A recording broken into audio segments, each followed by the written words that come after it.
Hello दोस्तों, स्वागत है आपका हमारे यूट्यूब चैनल वंचित वॉइस के अंदर। वीडियो में आगे बढ़ने से पहले मैं नए आने वाले दोस्तों से कहूँगा कि हमारे यूट्यूब चैनल को सब्सक्राइब कर ले और साथ में बेल के आइकॉन को भी दबा दें ताकि आने वाली वीडियो का नोटिफिकेशन आपको मिलता रहे और आप हमारी नई नई वीडियोज़ जो हम डालते रहते हैं उससे अपडेट होते रहें।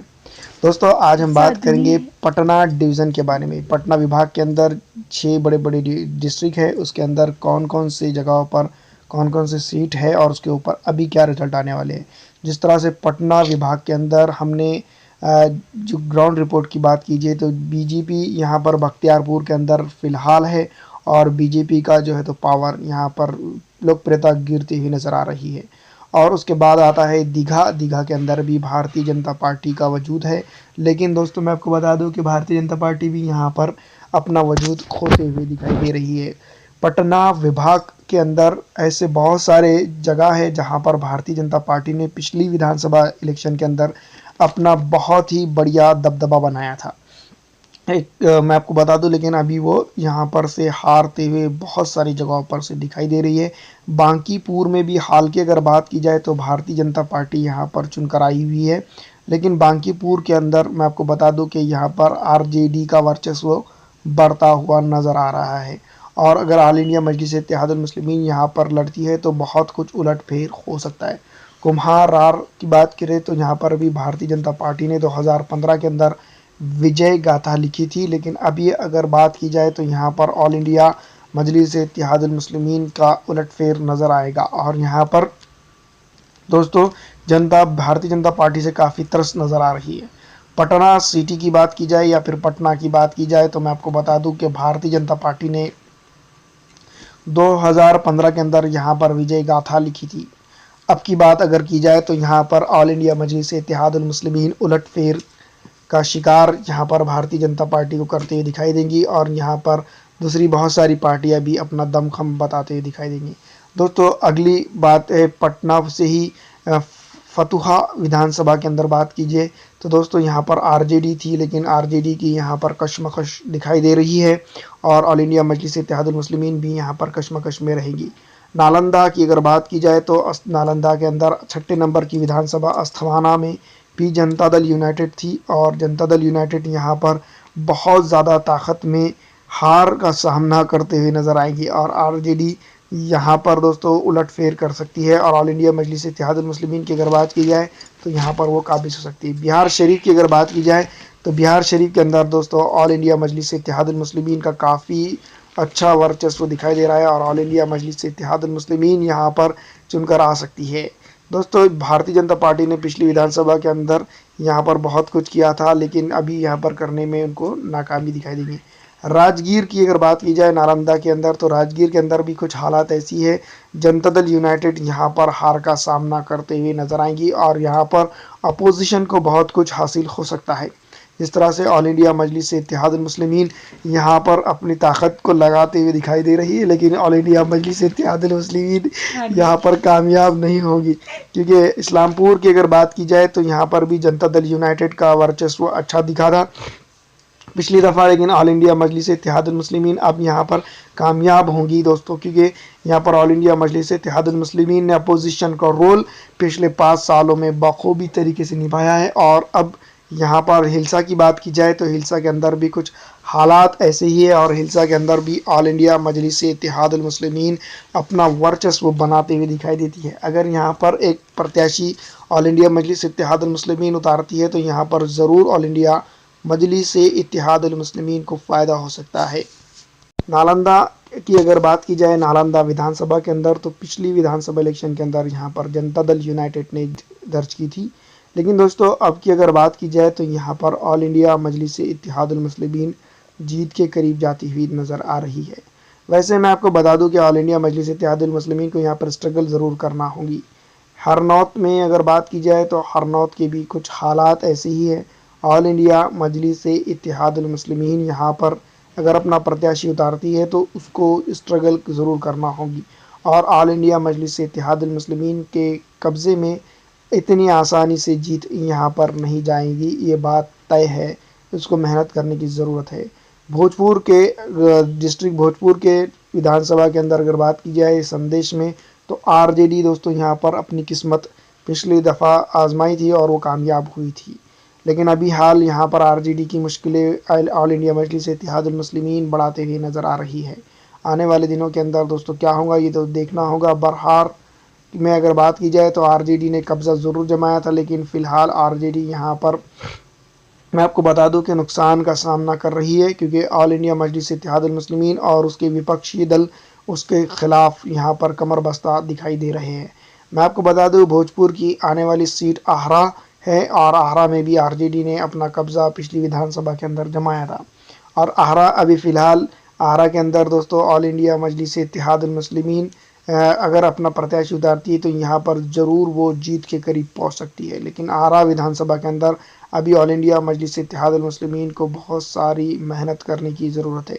आयगांव में अगर बात की जाए, आयगांव में जनता दल यूनाइटेड अपना कब्ज़ा जमाते हुए नज़र आएगी और मैं आपको बता दूं कि यहाँ पर उसको स्ट्रगल का सामना ज़रूर करना होगा। ऑल इंडिया मजलिस इत्तेहादुल मुस्लिमीन अगर यहाँ पर यूटी के साथ लड़ती है तो ज़रूर उसको यहाँ पर फ़ायदा होगा, वरना अन्यथा यहाँ पर उसको नुकसान होने वाला है। मैं आपको बता दूं कि तरारी में CPI-ML यानी मार्क्सवाद लेनिनवाद दोनों ने यहाँ पर पिछली दफ़ा कब्ज़ा जमाया था, लेकिन अब की बार यहाँ पर ऑल इंडिया मजलिस इत्तेहादुल मुस्लिमीन अपना कब्ज़ा वापस लेते हुए यहाँ पर दिखाई देंगी और ऑल इंडिया मजलिस इत्तेहादुल मुस्लिमीन यहाँ पर काबिज़ हो सकती है। मैं आपको बता दूं कि भोजपुर के जगदीशपुर में आरजेडी ने पिछले दफ़ा कब्ज़ा किया था, लेकिन अब की बार जगदीशपुर के अंदर ऑल इंडिया मजलिस इत्तेहादुल मुस्लिमीन अगर अपना प्रत्याशी उतारती है तो यहाँ पर त्रिकोणीय मुकाबला होने के आसार नज़र आ रहे हैं, जिसमें आरजेडी, बीजेपी और ऑल इंडिया मजलिस इत्तेहादुल मुस्लिमीन हो सकते हैं। अगली विधानसभा क्षेत्र है रोहतास डिस्ट्रिक्ट के अंदर 2 लोकसभा सीट होती है, जिसमें ससाराम है और काराकाट, जिसके अंदर 6 विधानसभा क्षेत्र है। दोस्तों यहाँ पर भी अगर देखी जाए तो यहाँ पर रोहतास में 12 विधानसभा क्षेत्र होते हैं और 12 विधानसभा क्षेत्र के ऊपर हम डिस्कशन करेंगे इस वीडियो के अंदर। आपको बता दूं कि नबीनगर में जनता दल यूनाइटेड ने जो काराकाट विधान लोकसभा के अंदर आता है, नबीनगर 2015 के अंदर आया था। नबीनगर में जनता दल यूनाइटेड ने कब्ज़ा जमाया था, लेकिन मैं आपको बता दूं कि अब जनता दल यूनाइटेड को यहाँ पर बहुत ज़्यादा स्ट्रगल का सामना करना पड़ सकता है और यहाँ पर त्रिकोणीय मुकाबला होने के जो है तो पूरे आसार नज़र आ रहे हैं। ओबरा की अगर बात की जाए तो यहाँ पर आरजेडी दोस्तों पिछली विधानसभा के अंदर कब्ज़ा जमाई थी, लेकिन अब की बार भी आरजेडी को मेहनत करने की ज़रूरत है और अगर वो मेहनत सही तरीके से करते हैं तो यहाँ पर वो जीत दर्ज कर सकते हैं। लेकिन मैं आपको बता दूं कि जितने पटना विभाग के अंदर जो है 37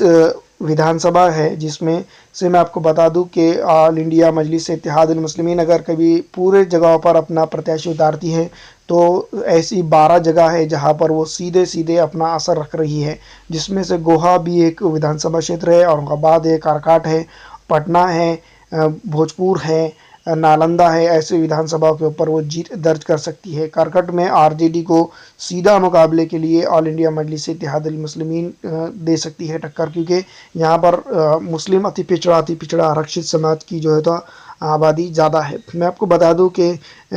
मुसलमान और अति पिछड़ा जो है तो ऑल इंडिया मजलिस इत्तेहादुल मुस्लिमीन के साथ यहाँ पर जाते हुए दिखाई दे रहे हैं। रोहतास की अगर बात की जाए तो देहरी में आरजेडी को ज़्यादा टक्कर ऑल इंडिया मजलिस इत्तेहादुल मुस्लिमीन देते हुए नज़र आएंगी। और मैं आपको ये भी बता देना चाहता हूँ कि यहाँ पर से ऑल इंडिया मजलिस इत्तेहादुल मुस्लिमीन अगर खड़ा कैंडिडेट उतारने में कामयाब होती है तो यहाँ पर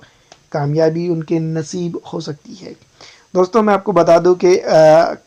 नोखा में अगर देखा जाए तो आरजेडी ने कब्ज़ा जमाया था, लेकिन यहाँ पर ऑल इंडिया मजलिस इत्तेहादुल मुस्लिमीन अगर अपना इस कैंडिडेट उतार देती है तो यहाँ पर ज़रूर ऑल इंडिया मजलिस इत्तेहादुल मुस्लिमीन और आरजेडी और भारतीय जनता दल के जो भी है भारतीय जनता पार्टी के जो इतने भी नेता हैं उनके त्रिकोणीय मुकाबला यहाँ देखने को मिल सकता है। दोस्तों पटना विभाग के अंदर 37 विधानसभा सीट हैं और 37 विधानसभाओं के अंदर मैं आपको बता दूं कि 15 जगहों पर आरजेडी काबिज होते हुए दिखाई दे रही है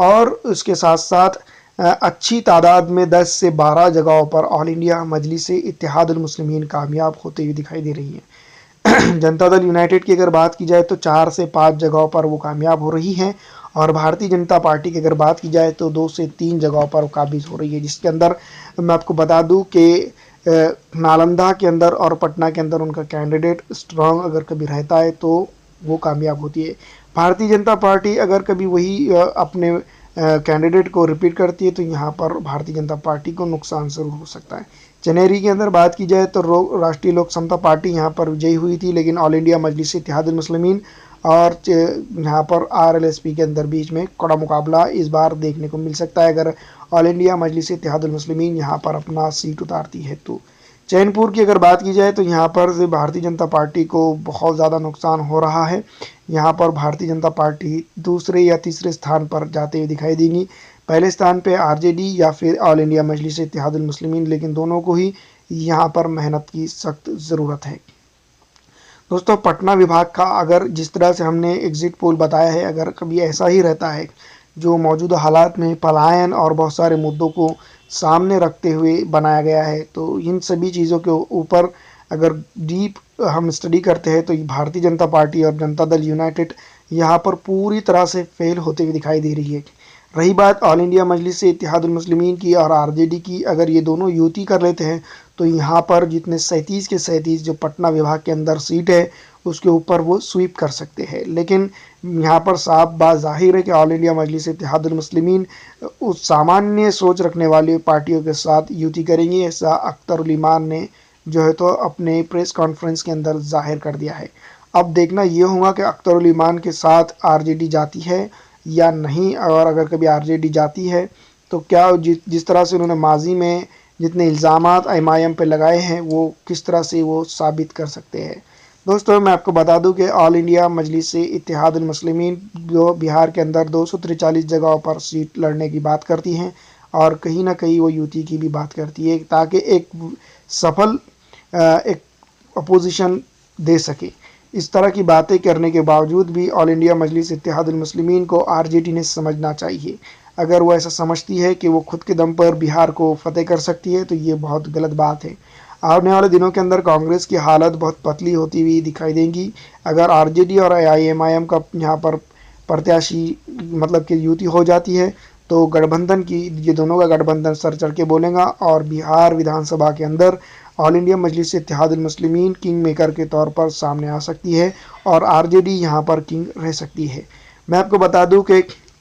जनता दल यूनाइटेड का जो है तो पतन होता हुआ दिखाई दे रहा है और भारतीय जनता पार्टी जो पिछली दफ़ा यहाँ पर अच्छे खासे सीट हासिल करने में कामयाब हुई थी वो अब बहुत ज़्यादा नुकसान में जा सकते हैं। लेकिन दोस्तों जनता अभी बहुत इलेक्शन अभी बहुत देर है, घोषित भी नहीं हुए, लेकिन ये हाल की रिपोर्ट है और अगर ऐसा ही रहा तो ऑल इंडिया मजलिस इत्तेहादुल मुस्लिमीन और आरजेडी की तरफ जनता जिस तरह से देख रही है और अगर वो वोटों में परिवर्तित हो जाता है तो यहाँ पर ऑल इंडिया मजलिस इत्तेहादुल मुस्लिमीन और आरजेडी की दोनों की संयुक्त सत्ता बन सकती है। बस फ़र्क ये इतना होगा कि आरजेडी को ऑल इंडिया मजलिस इत्तेहादुल मुस्लिमीन को साथ लेकर चलना होगा। तो ये तो आने वाले दिनों के अंदर समझ में आएगा कि इस बिहार के इलेक्शन के अंदर कौन कब्ज़ा जमाता है और कौन नहीं। लेकिन ये हमने जो एग्ज़िट पोल दिए हैं दोस्तों, ऑल इंडिया मजलिस इत्तेहादुल मुस्लिमीन यहाँ पर 10 से 15 जगहों पर अपना वजूद बनाते हुए दिखाई देती है और आरजेडी भी एक अच्छी खासी यहाँ पर अपना वजूद रखने में कामयाब होगी और भारतीय जनता पार्टी और जनता दल और आरएलएसपी को बहुत ज़्यादा नुकसान होता हुआ दिखाई दे रहा है। आरएलएसपी जिसने एक का यहाँ पर खाता खोला था वो 0 पे निपट सकती है। फिलहाल इस वीडियो में इतना ही। अगर अच्छी लगती है